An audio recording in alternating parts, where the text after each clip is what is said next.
Well, the guys just left, and took them less than 5 hours to fix the barn. So this is now what it looks like. So we got rid of all those bad boards. They were able to use some that they took out from here, and they added it because I think the old ones got taken off, like I think right to there. So those were some good ones from over this way that they were able to reuse, which I was happy to see that they were able to reuse a few of them. This little corner piece here, that was one of the old boards that only had a little scrap on that corner, so they were able to reuse one of the old boards, pieces of that, and put in there.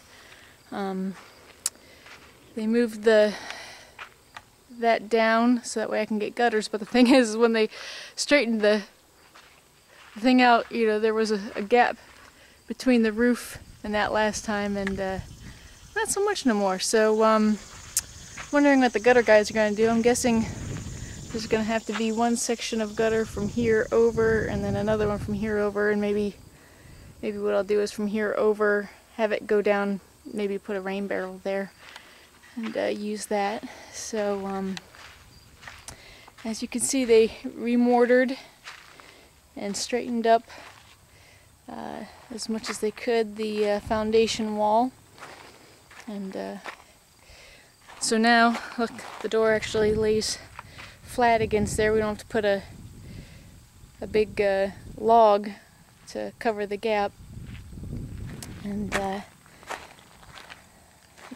they did a great job. I found out why that hole was there, and there was a matching hole on this side on the old board, and it's actually they used to put the chain around the beam to pull the beam back. So at some other point someone had tried to do this before, but obviously not that great of a job.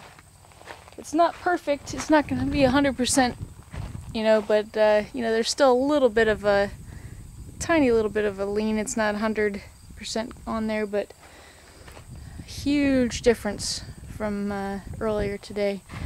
So we'll go inside here and I'll show you what all they did.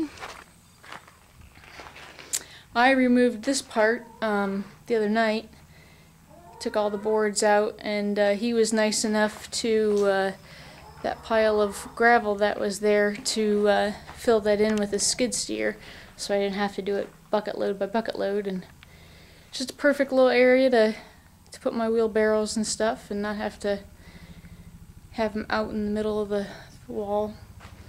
So this is the leftover barn boards, and my idea, I think what I'm going to do is, you know, chop off, make a nice you know, cut on these to take off the bad parts, and then kind of what I have sitting back here is put these on with the barn paint facing the outside way, but put these on sideways like this all along, and that'll fill up. As you can see, there's a lot of light and air and gaps that come through, so that should close that wall off quite a bit more.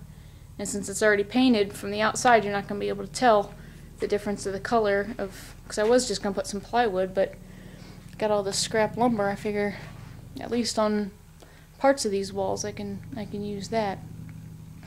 So what they did was they did sister up that beam that had a crack in it correctly, and then put the plywood bracing on there.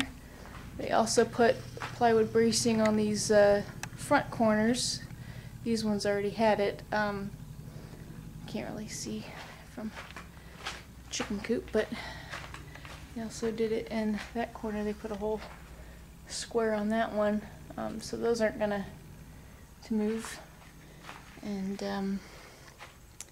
try not to get you guys too sick by moving too fast. And then you know, put corner brace up on there, and then put this long brace down, and so that's tied in from the bottom all the way to the top, so that should keep that from moving. And this was the really bad corner.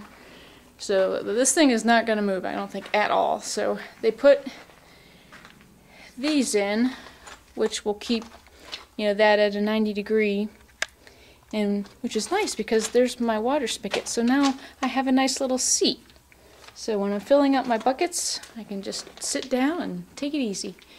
And it's not the prettiest, but they put some bracing up on top, and since the wood doesn't go at a perfect degree angle, you know, they just kind of, but they got the plywood bracing on there, and then they got this other 2x6 on there, and they had to put a little extra to wood, and they braced that on both of those 2x4s there, so they're both you know, attached.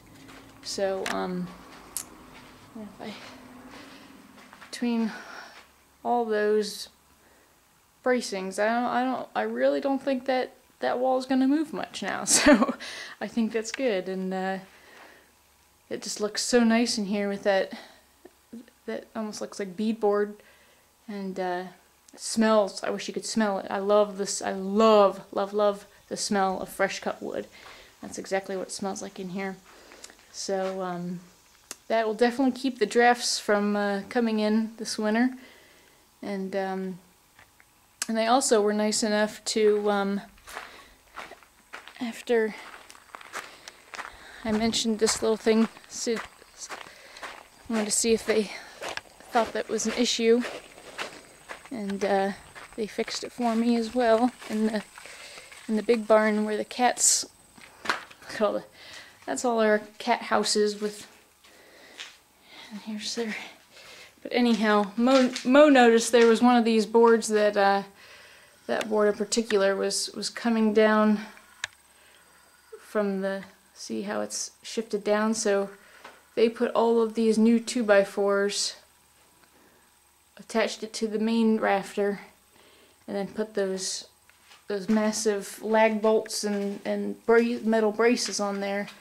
So I really don't think we have to worry about that coming down at all. So just something that was pretty nice that they